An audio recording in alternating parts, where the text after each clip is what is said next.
Like, what we doing? People are reactionary, and that's True. that's why, not to skip too far ahead, but I enjoyed 1028. But as soon as I read it, I was like, oh shit, like this is going to be so reactionary. It's going to be bad. So I'll say this. A lot of Sanji fans are now saying, at least like people who were stands that maybe been a little problematic, they're coming to say like, all right, we've gotten our power up. All we want to be is just the third strongest on the Straw Hat crew. We understand that Zoro's second strongest. We just want to be third. So I think people are coming around, but you're right. There's still some toxicity. But like the nuance of that argument, though, is that I don't really believe that there's any real Sanji stands who actually ever believed that Sanji was number 2. That's how I feel. Like it's a troll. The real nuance here is that people are trying to say that Zoro and Sanji are extremely relative. Like, yeah, and I don't see that. I'm not trying to be toxic here, but actually before 1028, I've been in a couple of dialogues where I said that Zoro could one-shot Sanji.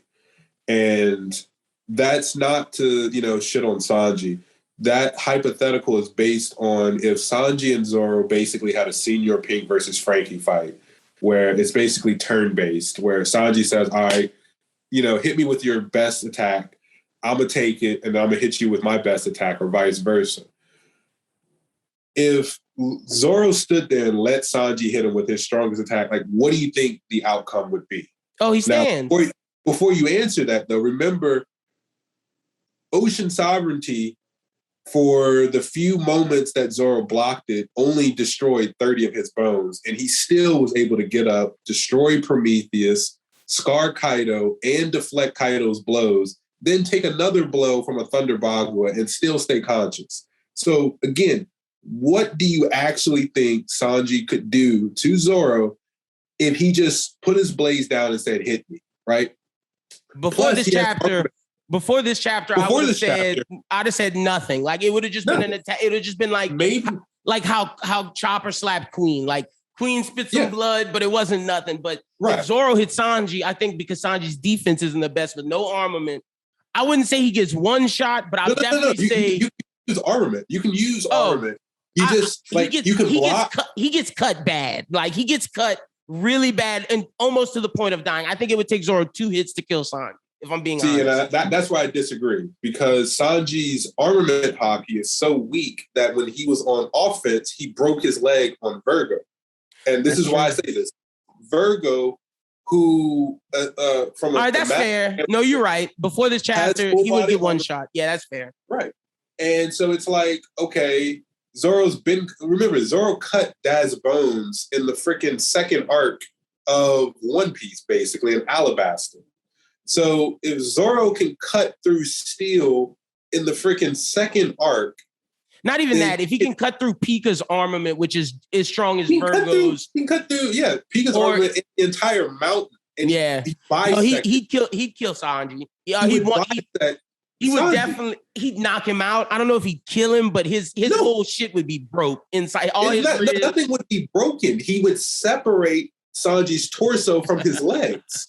And that's not like, I'm not trying to like wank Zoro. I literally mean Zoro, if Zoro can bisect a mountain and then cut through full body armament, he would have cut through pre-1028 Sanji. Yeah, no, that's fair. Then, if you look at it consistently, Sanji, I also use this to make my point. Sanji versus King. King would have put a hole in Sanji's chest. We said this because Sanji admitted it, and then Sanji takes, I think, a chapter and a half to get back up, and he mentions the sturdiness of the raid suit saving his ass, which means that if he did not have the raid suit, King's beak would have left a hole in his chest, which means Zoro using Azura Deadman, which scarred Kaido. Like, let me also put it this way. You made it clear. Let me put it another way. Killer pierced through Zoro's chest with a no-name, no-rank scythe, without blackening the scythe. Yet he could not even penetrate Kaido's scales. Zoro left an Odin scar while 30 bones were broken on Kaido. That same attack bisects Sanji in half. Yeah, no, you're right. You're absolutely right. And you don't even have to. I think that's it. I think this is the end of the toxicity Zoro Sanji thing on here, because I am in agreement of Sanji's number 3, Zoro's 2, Luffy's 1, and I'm okay with that. And as a Sanji fan, I just want him to be over Jinbei, and I think 1028 does that. Yeah, that's exactly my point. So and if Yamato joins, I think 1028 does that as well with her as well. What did he say? Not it!